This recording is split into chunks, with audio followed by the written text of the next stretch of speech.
Ipo stori kuwahusu jamii fulani ya watu wanaojulikana kama Mayani, jamii iliyokuwa na akili sana na teknolojia ya ajabu na majengo makubwa ya mawe, lakini ghafla walitelekeza miji yao na kutoweka hapa duniani kabisa, kutokuonekana mpaka leo. Hapa nimekuletea listi ya mambo yaliyovumbuliwa na watafiti wa kale kuhusu kupotea kwao. Ilikuwa ni kati ya mwaka 250 BK hadi 900 BK, kipindi ambacho ustaarabu wa Mayani ulistawi sana katika maeneo ya misitu minene ya Mexico, Guatemala na Belize.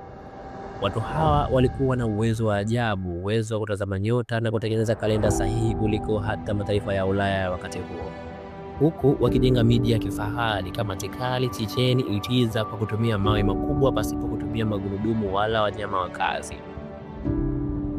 Ghafla mnamo karne ya 9, mji uliokuwa na mamilioni ya watu ilianza kutelekezwa kwa kasi ajabu zaidi, huku kuta za kifalme za piramidi zikiachwa siliwe na misitu.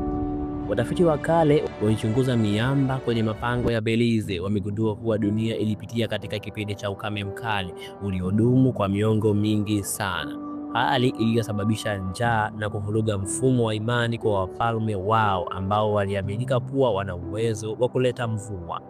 Mbali na ukame, ushahidi wa kihistoria unaonyesha kuwa kulikuwa na uharibifu mkubwa sana wa mazingira, ambapo watu wa Mayani walikata mamilioni ya miti ili kupata chokaa ya kupaka majengo yao, hali iliyozidisha joto na kukausha vyanzo vya maji.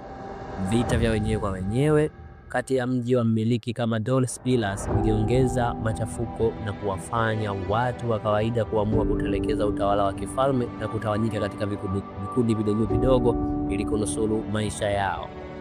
Mpaka leo magofu ya mji yanasimama kama ushahidi wa akili nyingi za binadamu, lakini pia onyo kuhusu mazingira yanavyoweza kuangamiza ustaarabu wowote, ingawa bado kuna watu wenye asili ya Mayani wanaoishi mpaka leo.